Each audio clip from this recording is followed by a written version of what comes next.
Hugues de Waal, agriculteur à Villers-au-Tertre entre Douai et Cambrai, installé depuis 1999 avec des vaches, des chèvres et des volailles à l'époque. Et puis les volailles et les chèvres ils sont partis. Donc maintenant c'est des vaches et des porcs parce que le lait est transformé en fromage, en yaourt, en beurre, en crème fraîche, puis plein d'autres choses quoi. Et puis on récupère le petit lait pour nourrir les cochons, donc c'est pour ça qu'il y a des cochons ici. Et puis aussi des tartes, on fabrique des tartes pour vendre sur les marchés le week-end, donc marché le samedi et le dimanche. Et puis la ferme en bio depuis 5 ans. Et puis depuis bientôt 3 ans, j'ai rajouté un gîte et puis 2 maintenant. Donc les vaches c'est des rouges flamandes. Ça c'est depuis le début hein, que j'étais intéressé par la rouge flamande pour ses qualités laitières et de viande mixte. Donc pouvoir faire les deux. Et puis donc les rouges flamandes elles sont dans les pâtures ici autour de la ferme. Et c'est ici aussi que j'ai planté les arbres. Donc les parcelles elles sont coupées en 7 pour faire le pâturage tournant. Et donc à chaque limite de parcelle j'ai mis une ligne d'arbres fruitiers. Donc à terme ces arbres ils vont produire des pommes que je vais ramasser pour faire du jus de pomme et ça va fournir de l'ombre aux vaches entre chaque parcelle parce que là c'est vrai que les vaches si elles veulent de l'ombre elles sont obligées d'aller à l'extrémité ouest ou l'extrémité est où il y a des arbres plus développés parce que sinon elles n'ont pas d'ombre. Donc là il y aura vraiment de l'ombre dans chaque petite parcelle, les 7 parcelles qui sont en pâturage tournant et puis après le surplus ça sera pour faire du jus de pomme.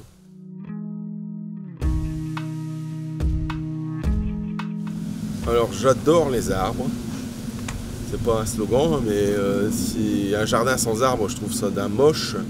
Et j'ai toujours aimé les maisons entourées d'arbres. Bon, c'est une période de l'année, en hiver, ça peut être un peu triste. Mais les 3 autres saisons, c'est magnifique, quoi. Et encore, même en hiver, c'est quand même beau. Et puis, c'est aussi les fruits, hein. On récupère des fruits, c'est pas mal aussi. Et puis, ouais, les arbres, c'est tout. En ce moment, sous cette canicule, on voit que c'est la fraîcheur. C'est beau et puis ouais, il n'y a rien de plus beau qu'un arbre. De toute façon dès qu'on arrive à un endroit, tout ce qui est endroit touristique c'est des endroits où il y a des arbres quoi. On peut regarder, on ne va pas en vacances dans la Marne et on va en vacances en Haute-Savoie, on va en vacances dans les Hautes-Alpes, partout où il y a des arbres et des paysages qui sont façonnés par les arbres.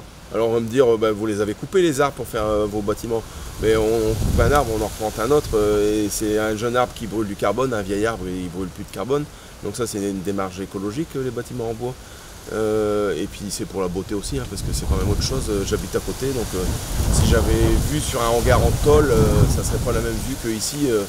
Il y a des jours, on se croirait presque à la montagne avec un chalet à côté, alors que c'est un bâtiment agricole qui pourrait être, avec toutes les nuisances associées à un bâtiment agricole, là, en fait, on les a pas, quoi, parce que ça respire, c'est joli, c'est agréable pour les animaux aussi, les bâtiments en bois, donc il n'y a que des avantages. Si ce n'est que ça coûte un peu plus cher, mais encore, c'est pas énorme, hein, la différence de prix. Il y a aussi des nichoirs pour les insectes, et puis pour les oiseaux, chauves-souris et tout ça. Il y a la récupération d'eau de pluie pour arroser un peu ici autour et nettoyer la salle de traite. Et puis après, il y a les panneaux solaires pour produire de l'électricité et puis ceux-là pour produire de l'eau chaude.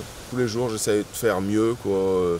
On trie tous les déchets, on a une VMC double flux. J'essaie toujours d'aller un peu plus loin, quoi, parce que sinon on le fait pas, il n'y a personne qui le fera. Hein.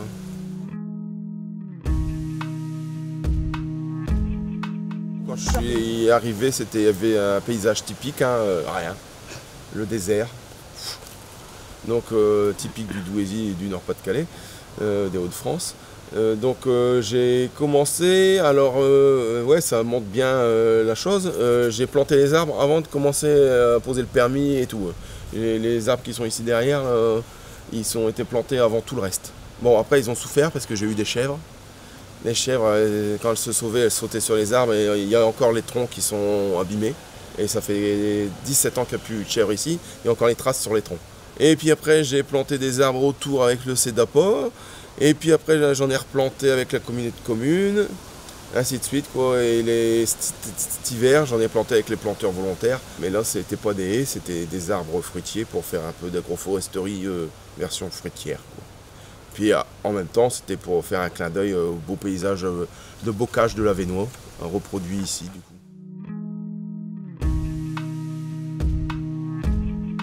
Pour le moment on les laisse pousser. Donc que ça soit les fruitiers ou les haies, on laisse pousser, on laisse pousser, on laisse pousser. Mais on va s'en occuper. C'est vrai que là, il ne faut pas que ça pousse trop parce qu'après, il y a les voisins qui vont faire la tête, quoi. Donc j'ai des sols, je voudrais les mener en sol tétard, donc on va devoir s'en occuper parce que là, il est temps. Et puis j'ai réussi à glaner les renseignements pour comment tailler les sols tétards avec les planteurs volontaires. Du coup, je vais m'en occuper cet automne. Et puis après, le reste, là, pour le moment, c'est arroser les arbres qu'on a plantés cet hiver. Et puis voilà, quoi. Mais par exemple ici, j'en ai planté trop proches les uns des autres, donc il va falloir faire des choix puis en couper quelques-uns. Donc pour les lapins, j'ai pas suivi les conseils des planteurs volontaires, je n'ai pas protégé. Mais ça a marché, il n'y a pas trop de lapins ici, puis j'ai mes chats qui chassent le lapin. Et puis par contre pour les vaches, là c'est bien protégé, j'ai 3 piquets reliés par une planche en haut, avec des fils intermédiaires et des fils électriques autour. Donc normalement c'est costaud pour protéger des animaux et protéger du vent. Voilà, donc ça a été presque le plus gros travail, hein. À chaque fois planter 3 piquets, les relier avec des planchettes, mettre les protections, c'est un travail énorme. C'est à peu près 7 € le piquet, donc plus les accessoires. Ouais, ça fait à peu près 30 € sans compter la manœuvre par arbre. Donc ça double le prix de l'arbre quand on plante ça dans une prairie. On était à 2 et on a mis un temps fou, j'ai pas compté les heures, mais il y avait des heures de travail. Et 0 perte tout court, hein, puisqu'il n'y a pas d'arbres qui ont souffert de la sécheresse, il n'y a pas d'arbres qui n'ont pas repris. Et normalement, s'ils reprennent la première année, ils viennent pas aller mourir la deuxième année.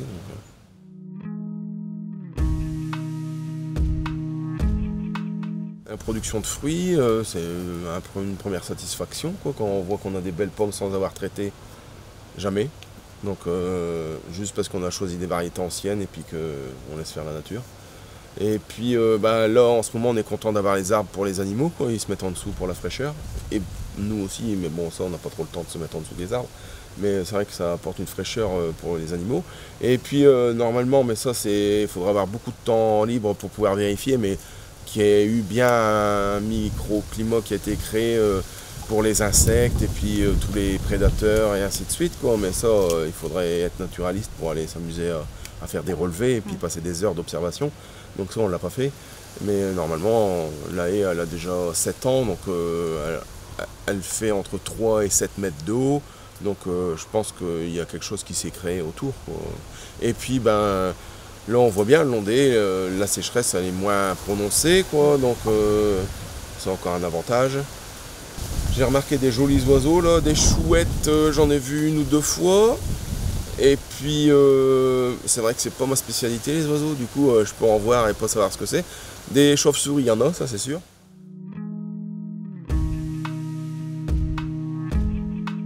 Le frein à la plantation, c'est le fait que les voisins ne soient pas du même avis que moi. Du coup, je dois me mettre à 2 mètres des voisins, et c'est vrai qu'avec 12 hectares à la base, je peux pas planter beaucoup plus, parce qu'à chaque fois, je perds pas mal de terrain quand même. Si on fait le total, par exemple ici, 1000 mètres de haie à 2 mètres du voisin, ça fait 2000 mètres carrés minimum de perdu, avec entre le voisin et moi, perdu vraiment. Parce qu'à un moment, je m'étais dit, je vais cultiver les 2 mètres en plantant des potillons, pour donner après les vaches, mais potillon, on peut pas lui dire, va pas chez le voisin, donc c'est compliqué.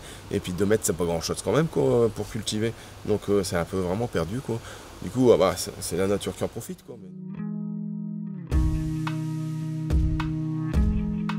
Dans la région où j'avais travaillé une paire d'années, le Norfolk, chaque parcelle de 4-5 hectares en moyenne était entourée de haies de 6-7 mètres de haut.